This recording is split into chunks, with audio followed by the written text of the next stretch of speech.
To me, when I hear the word motivation, it reminds me of a spark. You have a spark, but a spark doesn't turn into a fire unless it has something to sustain it. You need some logs, you need some coals, something that's going to be sustainable. And for me, the word that comes to mind is discipline. Motivation will get you started, but discipline will keep you on that path. And to me, that's where most people lack. What happens when you go to work out, you're tired, you're sore, things ain't go the way they should have last night, you didn't get any sleep. Can you still discipline yourself and make yourself go and be productive? Or do you just, the first sign of inconvenience, you just throw in the towel and quit?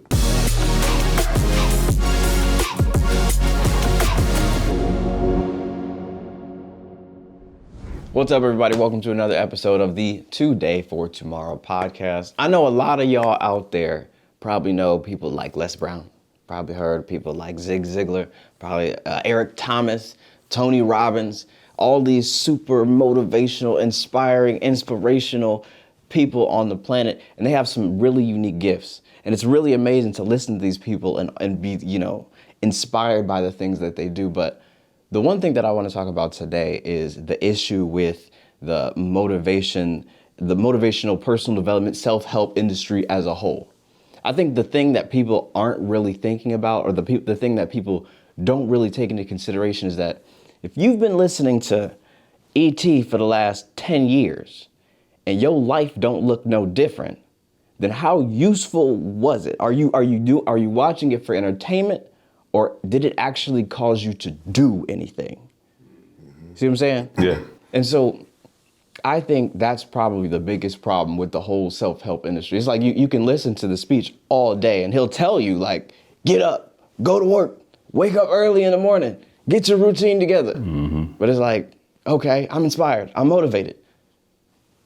Did you do anything? Yeah. It's when I hear that, and so as you describe it too, I just think about a trainer. Like when you're working out and you have a trainer, and that trainer's like, yeah, come on. And then while you with the trainer, you working out tough and hard. But when the trainer's not there, you don't go to the gym. You don't work out.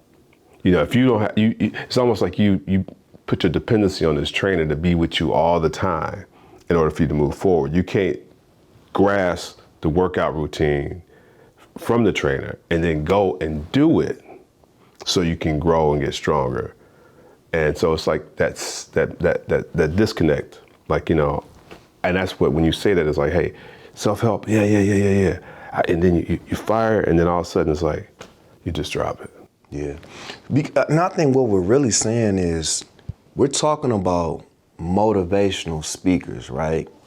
Les Brown, Eric Thomas, they're literally classified as motivational speakers. Yeah. To me, when I hear the word motivation, it's like, it reminds me of a spark, okay? You have a spark, but a spark doesn't turn into a fire unless it has something to sustain it. You need some logs, you need some coals, something that's going to be sustainable. And for me, the word that comes to mind is discipline. Motivation will get you started, but discipline will keep you on that path. And to me, that's where most people lack. They lack in that area. It's not the motivation. We can get motivated to do something all day. But what happens when you go to work out, you're tired, you're sore. Yeah.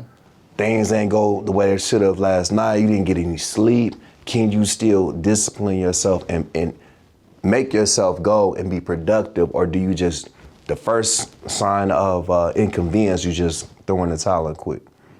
It's funny. You guys just reminded me. There was this one. Periodically, every now and every so often, someone will be like, Martell, I know you go to the gym. I want to go to the gym too. I'm getting serious about my physical health, so I'm going to the gym with you. Yeah. I said, all right, cool, that's fine. This particular time, there was a lady who, she was motivated. She was hella motivated. So she was like, yep, I'm gonna go into the gym this year. This is my year to get this all taken care of. And she was like, you know what? I'm so serious that I'm about to get a membership at Planet Fitness, and I'm gonna get you one too, just so that we can go to the gym together. I'm like, wow, that is something special. And you know what? That excitement is contagious. I'm in, let's do it. And so she was super fired up at the beginning of the year. And so we were going, all right, cool. And see me, I work out a little bit different because, I've got a background in sports. So it's like, I might do things at a pretty crazy intensity. So I don't like try to pull people to do the same thing that I'm doing. But I'm like, we both in here at the same time. We said we're going to show up on this day. We're going to show up these many days of the week, every single week.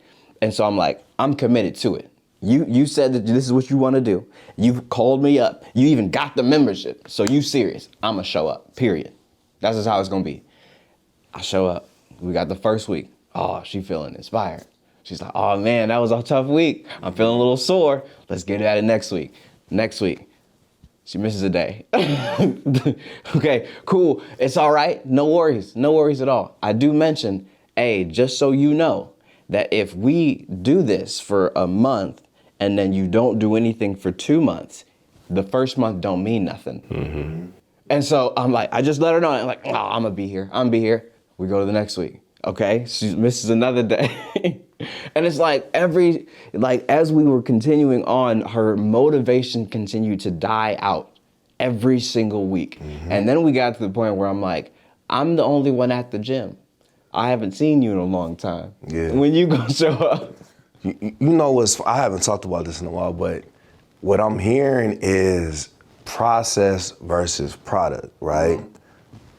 Can you embrace the daily process of doing the act, showing up, just showing up. Show up. It's a lot of times where if we're staying on the fitness, I don't feel like working out. I don't, but I go anyways. And sometimes I have he said he doesn't feel like working out. For my men out there who are so driven by how you feel, take a listen here. Go ahead. No, that's a good point because that is a good one. I'm glad you stopped that because people will say, man, you work out, you've been consistent. How do you do it? Like, how do you stay motivated? I'm like, I don't flat out. The secret is out. But I do it anyways. And it's more so programming of the process. I know what's important to me and I know why I'm doing it. And so I check the box. I show up, I'm in the building, and if I'm in the building, it's like, well, I'm already here. I might as well make it worth my while. But the point I'm trying to, you have to put yourself in the building. You got to be on the field to make a play. Now we're talking about life. You have to give yourself a chance to be successful. And that starts with doing the daily work. And I'm glad that you said that. It's so funny that, people, I swear I hear so often, it's like, I feel like, or I didn't feel like, or, because I felt like I didn't do. Yeah. It's like, the thing is, there's nothing major is ever accomplished solely based on how you feel. You're right. And I think, just listening to both you guys, and you dead on. You more often than not, you're not going to feel like doing it. When, you know what I'm saying? Yeah. I'm talking about sticking on the working out thing. When you're working out and you kind of, especially in the beginning, but your body's starting to respond and you can, endorphins start to build up. So you kind of get that addiction to the endorphins. So that kind of helps drive you a little bit too. But at them days, like you said, it's easy to say, nah, I'm gonna skip the day. And somebody, I think you said or whatever, you got to show up. Mm-hmm. And that's true, in anything in life. If you show up and like you said, you in the environment. So now it's like, okay, I'm here now. So whether it be at work, whether it be a project, whether it be anything you're doing, if you show up, then it's like, okay, it's easier to take the next step. Yeah. Because if you don't show up, you can't do nothing. Right. And one thing I want to say too, and this is, we could be talking about the gym, we could be talking about work, your own business, same concepts apply. You have to put a realistic plan in place. When we're talking about the gym or even business, the challenge that I see a lot of times, especially with younger folks, they're very ambitious and they want to accomplish these big, enormous goals. You want to be, lose 50 pounds in 6 months. even though you've been sitting on the couch for 6 years. And it's like, to me, you're setting yourself up to be disappointed. Yeah. What's gonna change in these next 6 months that you haven't, and I'm not trying to discourage anybody because I want you to dream big, but the way I look at life and things is I've always likened myself to the turtle versus the rabbit. I'm the turtle because if you stay consistent, you give yourself a chance to win the race. Even when it seems like people are zipping by you, it doesn't matter because you're running your own race. And eventually, if you stay the course, you're gonna be more successful than you would have been if you just came out the gate super hot, but then you fizzled out. Yeah. And see, again, going back to this whole, the motivation thing, that motivation's a feeling. like just boiling that thing down, it's like, yes, and it's not useless, Laura. So please don't get me wrong. I'm not saying that there's not a place for motivation. I'm not saying that. I listen to my Eric Thomas. I listen to the Les Brown. I've read the book. And the thing is, it has its place, but it gets me started. It gets me going. But the issue is when we don't think it's a starter, the spark, and we think it's gonna take us the whole way. And we're relying on that same feeling we got in the beginning to take us to the finish line. No, that's good stuff. It is. And I'm just sitting there thinking like that, one of you said, I think, Mike, you said it, your goal. Okay, because if your goal is to lose 60 pounds, and you can get motivated to start, to your point, but you got to always come back to like when you don't feel like doing it, okay, what is my goal? How do I keep moving towards the goal? Because the motivation will help you kind of move and get started, but the goal is what you're going after. So 60 pounds, in that unrealistic piece you said is crucial, because I was just sitting there thinking, if you set that goal to be 60 pounds in 2 months, you're gonna either make some bad decisions on how to reach that goal, or you're gonna burn out real quick because you're not seeing the results. And all that's true with business and everything else you do. If you set a goal, to your point about, hey, I want to be a billionaire or millionaire by the time I'm 25, and you 23, it's like, well, you gonna more than likely you're gonna make a bad decision because to get there you're gonna have to do something really drastic, or you're gonna shut it down and you're gonna just quit. Yeah. And the whole thing is when you're talking about building anything, like let's say we're building a wall, it starts by laying one brick, and then we gotta lay another brick. So there's different types of goals, and that's important also. You have your long-term goals and you have your short-term goals. I fully encourage everyone to have long-term goals. We need them. But a part of accomplishing big things is doing the small, little things every day. And eventually that's going to equate to the big, enormous goal. I'm trying to figure out who said it, but there was a quote that you made me think of. Oh, it was Bill Gates. Most people overestimate what they can do in a day and underestimate what they can do in a lifetime. And it's like, they're like, oh man, you listen to a little ad on Instagram and it says, all right, 1 week millionaire. Join my program, I got you. And it's like, you bought it, you're like, oh, I got the course, I got the book, I'm reading it, I'm watching it, and you're super motivated by it, and you're like, a week goes by, my bank. You know where you see that a lot, using the stocks. So everybody's selling you a program, how you can be a day trader, how you can win in the stock market. Oh, yeah. I done talked to multiple people who've gone through the test trading and all that.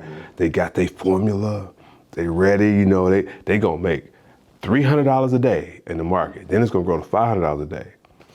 When it's play money, it's working. Yeah. But as soon as they put their money in it, it's like, hey man, how's that going with that the day trading? Oh man, it didn't go well. I lost 10 grand, and it's like, and the thing about it is like, it might work, but it takes time. That brick piece, you gotta learn the game. You gotta understand what you're doing. It's not, you ain't gonna plug into this and all of a sudden you're gonna take a couple courses and in 2 weeks you're gonna be making $500 a day.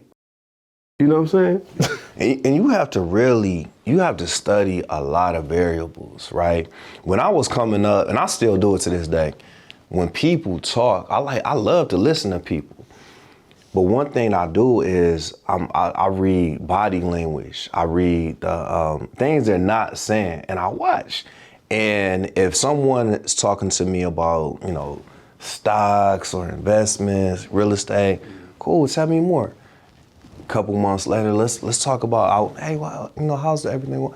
And just kind of see where they shift, and their plan is because if you really want to learn how to be successful in photography, study someone that's been successful in photography. Mm-hmm. If you want to learn how to be successful in the corporate world, study somebody that's proven that they've been, not necessarily just telling you, oh yeah, I was successful. That's another thing too. The people, the people that are always telling you about their accomplishments, be very leery about those people. Yeah, look how great I am. Yeah, because the thing is, if it's real and authentic, you don't have to verbalize it. You know what I'm saying? Like those guys they're telling you how great they were at high school basketball and football. And it's like, okay, all right, cool. Because it's funny how time has a way of adding stats to that.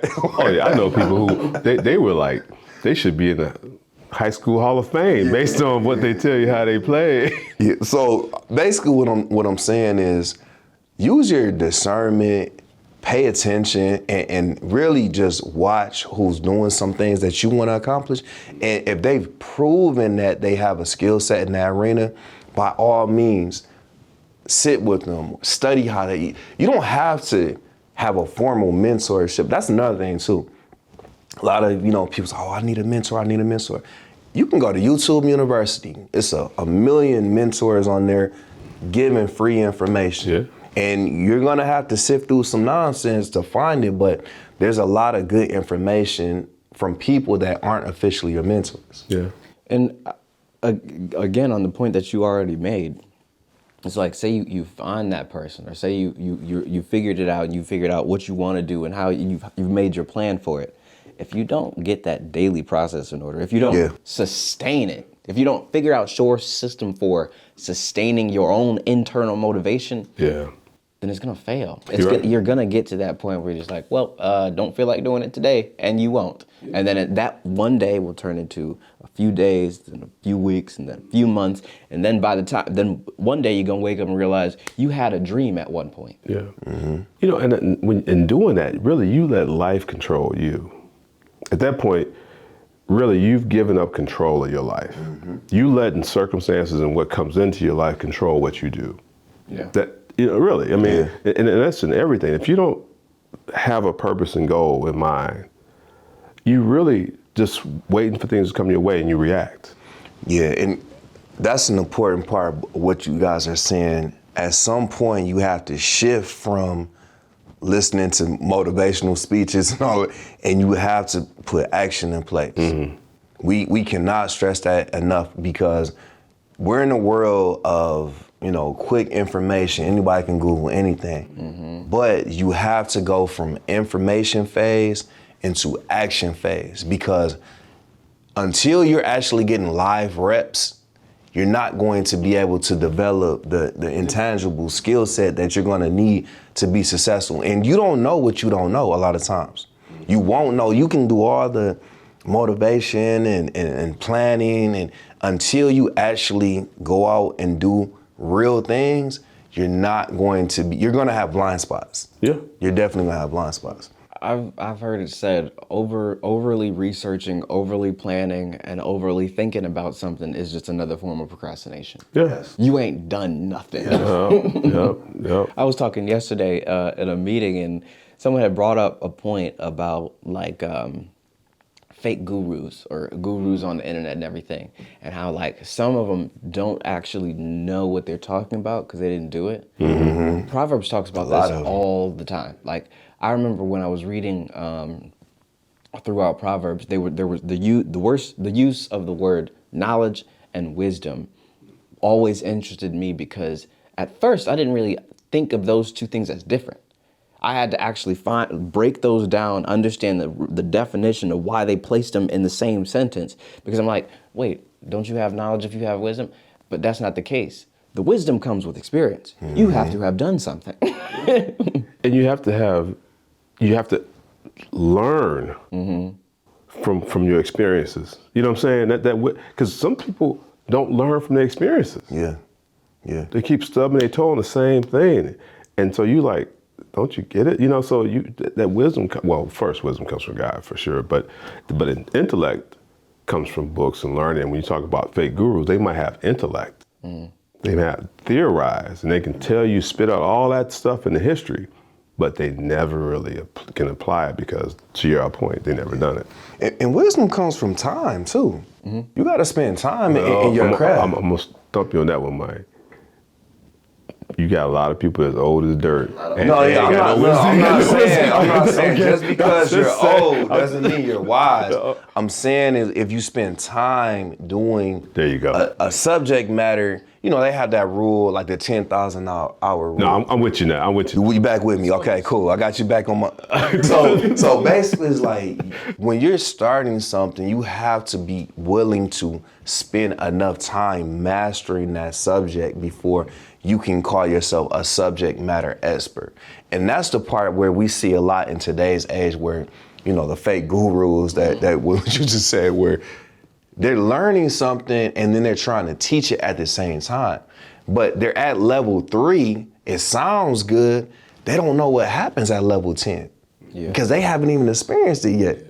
But the problem is they're trying to teach something that they haven't fully vetted out, and then when it blows up, they're like, oh, well, they move on to another thing. Yeah. The thing about it is like, and I've heard this said too, like they're like, well, you know, there's the people who, all you got to do to be a coach, all you got to do to be a teacher is to be a chapter ahead of the students.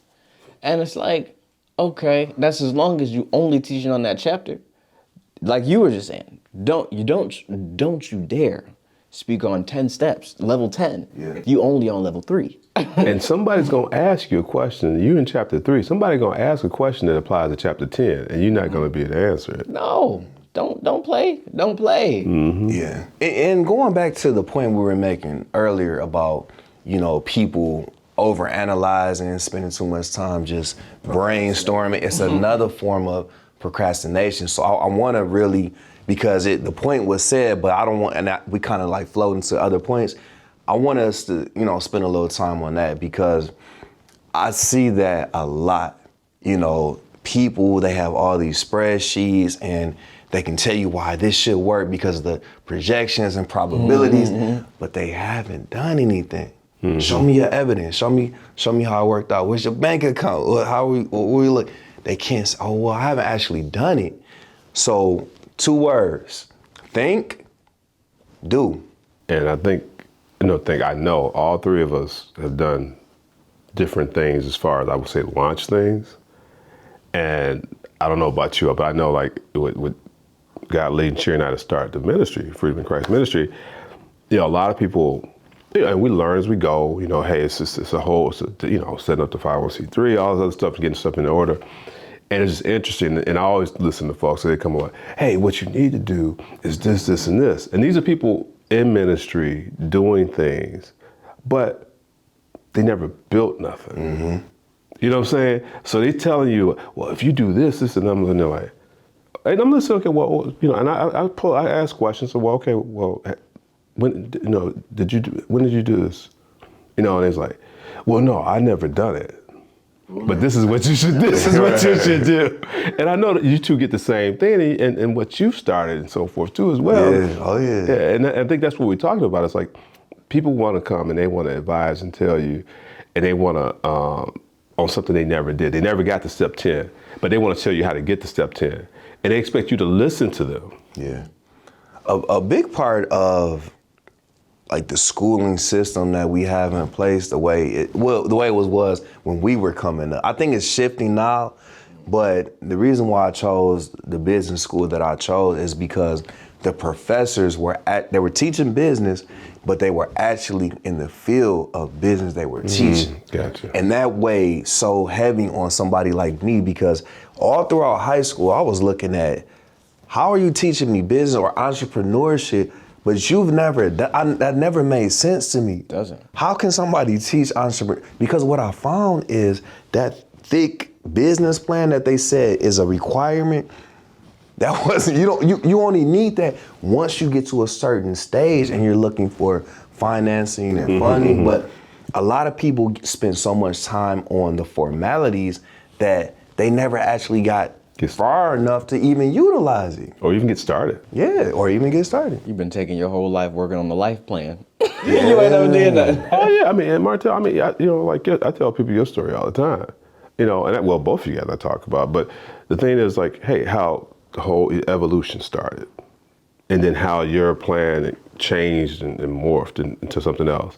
And then Mike, same thing with you. It's like, you started out down this road. Life curveballs came, but it became openings, right? So now you got a whole nother vision that's, when we talk about a year ago, all our visions are totally different, but much bigger than where we were a year ago. And I think that's gonna continue to happen because you gotta keep doing something. I want to say this, I heard this, I think yesterday, but it really resonated with me. And the young lady, she was saying that you have to trust your ability to figure things out along the way.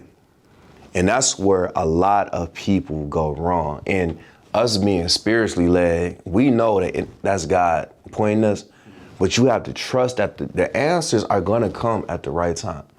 But you have to take that step. That next step will appear when the time is right. You're not gonna, it's like gravity, like the ground. We just know the ground is gonna be there. You have to have that type of discernment and tenacity and just say, listen, if I'm going, things are gonna appear as needed, just in time. Like automotive, we could say JIT. It's gonna be there when I need it, and you have to trust that. And I think just to wrap this up, put a bow on it, let's go ahead. I'm gonna ask you guys a question. What would you say, do you personally indulge in any motivation? And what's the proper use for it in your life? I'll say yes. One of the things I think I work to motivate people. I think that's one of my goals, one of the gifts God's given me. But I motivate people to reach their potential. And what I mean by that, I see, because me and Mike met through conversations at work and so forth, because I'm like, what I saw in him is the drive. I said, oh, this brother can be, he could run this joint. You know what I'm saying? And it's just like, but when you're in the beginning, you don't really know and see that in yourself because you're seeing all these layers and walls to that. And you're like, well, no, I can't do that. So I saw that in him, but I see that in other people too. And I talk to people and I just, hey, look, this is what I see. You can do this. You can do this. Now, I don't lie to people. If I don't see it, I don't tell them. I don't. If they I'll be very honest. If I see somebody who's lazy or who's trying to game the system, I don't really spend time with them. I'm not fooling yourself. Exactly. I don't. Why am I motivating you? If anything, I'm gonna tell you the truth. Like, hey, you need to kind of go about it this way. But no. So yes, I believe in that. But I don't believe in, at least personally, I don't personally motivate somebody to do something that I don't believe they can do. So for me, I love motivation. I mean, I think it's a form of currency. I invest often. I invest in a lot of people. I love giving them, things that help get me going. But at the same time, our return on investment is them. I always like to see people pay it for it. That's the only return that I need. But sometimes I need it back. My motivational account may be a little depleted. Yeah. So I need some deposits. So that's where I love listening. Like, E.T., he's been a mainstay. A lot of motivational speakers. But if I'm being totally honest, I'm motivated by the people that I surround myself with. Like Rodney was saying, we've known each other for probably 12 years, something like that. And, watching some of the things that he was doing in the position that was motivating to me to be around. Like, this brother, man, he was able to navigate this and get to this point. That's cool. That motivates me. Seeing some things that Martell's doing, it motivates me. Going to Men 2.0. I go around these brothers, these are high caliber brothers, we're having high level conversations. I leave motivated. I'm not going there and feeling depleted, or we're just talking about, whatever, is going on. Susie did this, whatever, it's not that type of situation. So just to be, clear and concise and answer your question, there's definitely a time and a place for motivation. I love it. I think we all need it at some point. But it still is just a spark. For me, now I'm ET.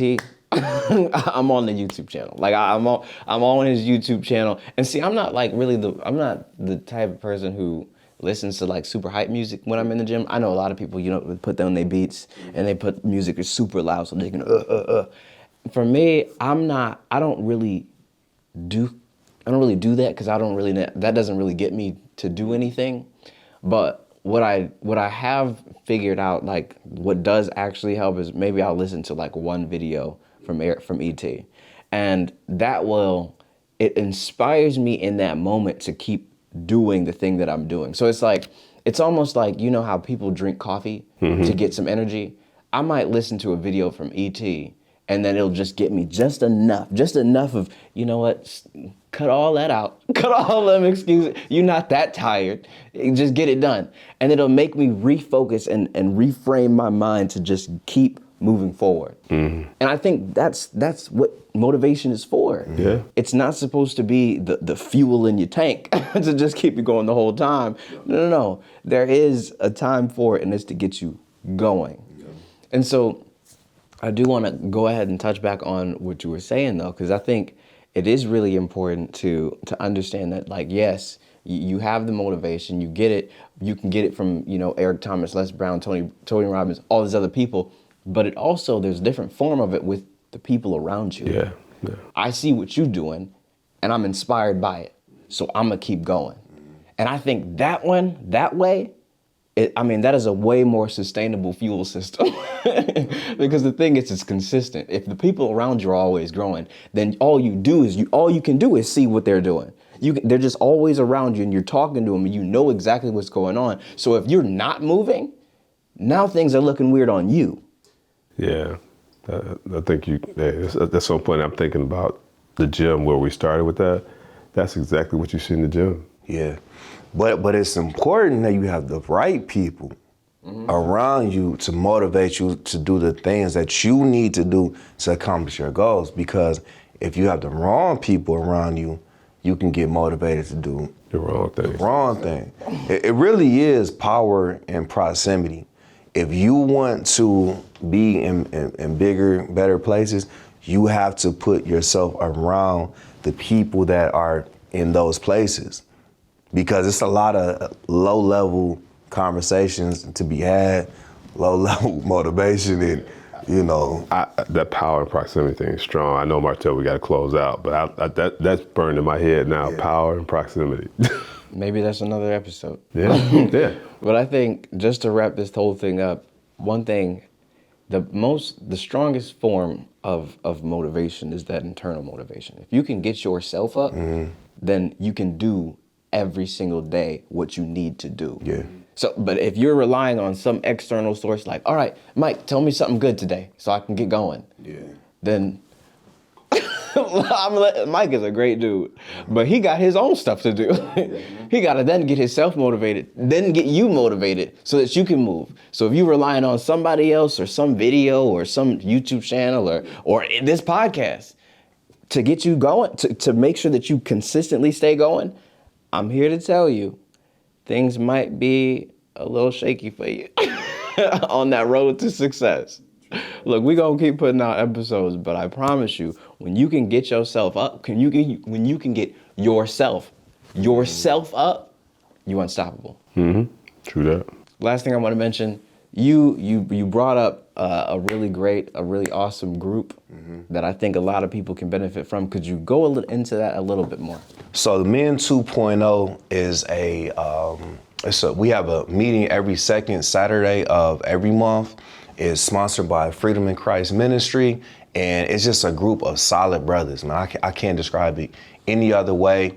We're learning the foundational principles, you know, founded in Christ and the Word, but we're learning how to apply it in our everyday life. And we're really just having real conversations. The brothers just talking about some things that's going on in their world. And why it's important is because as brothers, we don't have a lot of spaces like that. Now, our women, they seem to, they support each other a lot more when they're going through some things, but a lot of times we just hold stuff in. We don't talk to anybody. And it becomes like it's like toxic, you know, it ends up just fueling us in the wrong direction. So if you're looking for a place to come fellowship with some solid brothers, remember, iron sharpens iron. You gotta be in the right rooms if you wanna get sharp. Every second Saturday of every month, we're meeting, and the link and the information will be in the bio. Boom, there you go. If you like this episode, go ahead and like, subscribe, and also, before you leave, click the video right there on your screen to watch the next one. We'll see y'all next week. Peace.